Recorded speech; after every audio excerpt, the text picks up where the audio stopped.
coming. I know it's hard to come out on a weeknight, and especially those people who came from out of the city. Thank you so much. I'd also like to thank Trident Booksellers. They're really supportive of new authors, and they've been so great to work with. And thank you to Matt, who's been planning this event with me. This is such a cool space.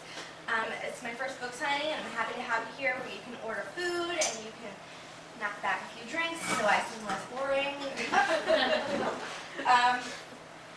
So I'm really excited. And this is an hour-long event, so how it'll go is I will do a brief introduction, which I'm about a third of the way through right now.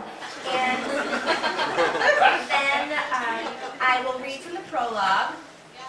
And then I will open for Q&A, so I would be happy to take any questions you have. And after that, I will just sit here and sign books while you eat and drink and be merry and mingle, so it'll be great. So I guess the first thing I'll talk about is how I thought up this story. It's funny because it actually happened 20 years ago. I was in history class in high school, and I was a really poor student of history. Basically, if I wasn't in English class or in drama club, I didn't care.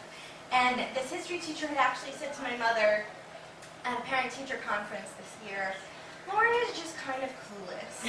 And my mother, who's right over there, being my mother, said, "Well, maybe she's just not interested in history." And she was right. I wasn't interested in history.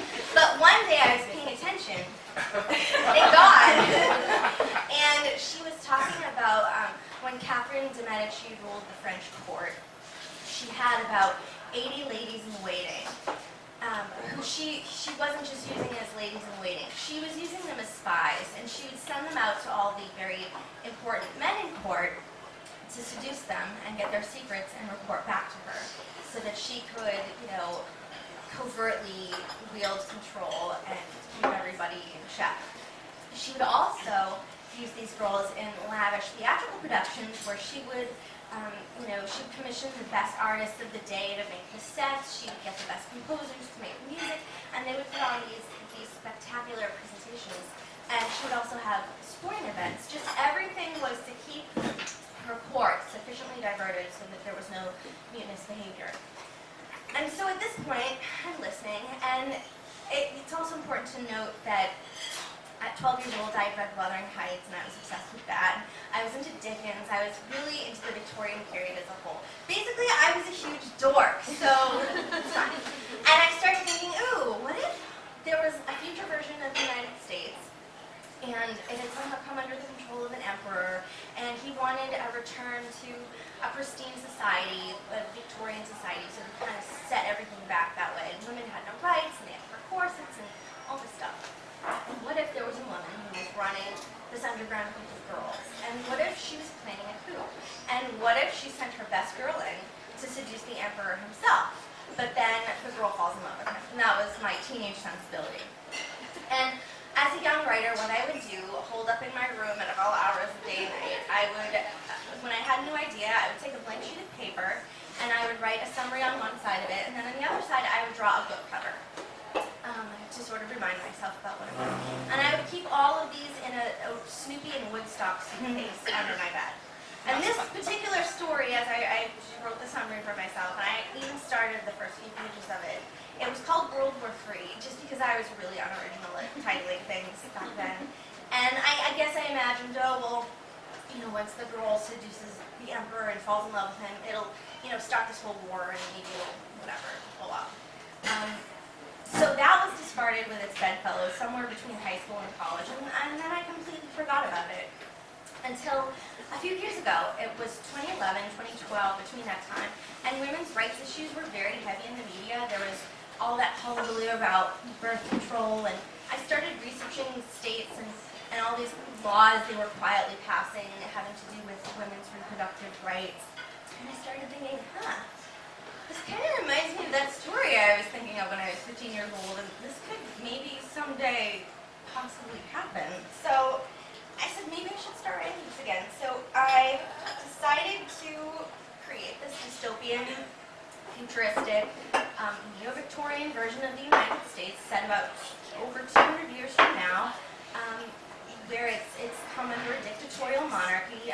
The country itself, there have been natural disasters and kinds of wars, and the borders have kind of tightened in even more. Some states have seceded, so it's a smaller version of this country, and it's named Vitruvia. And there's an emperor who has mandated that everything goes back to the Victorian and Edwardian period, so women have no rights, they have to wear corsets. It's very much similar to what I had thought about when I was younger. And the protagonist is this girl, Lore, and she's a daughter of the aristocracy. So the world she's living in has an elite ruling class.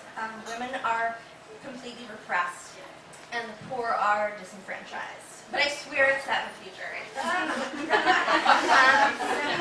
So she's very torn. Her dilemma in the beginning of the novel is she's torn between the life she's supposed to lead. She's betrothed to marry her best friend, who she's not in love with, and just be a wife. And you know, I needed a little more stringent than Victorian times, and so women of this ruling class, once they're married, they can't appear in public without their husbands. So it's very, very rigid. And she's torn between accepting her fate or helping her unruly girlfriend, Sawyer, who finds herself in a very dire situation that would have legal ramifications if they do not get up and try to leave. So there's that. And then there's a bordering country where women are still pretty free and mobile. And there's a woman who's running an underground group of girls. And these two worlds end up colliding. And that's all I'll say because I don't want to spoil if anyone hasn't read it yet. Then I guess I will read from the prologue. I've been told it's too long to read the full thing, so I will do that.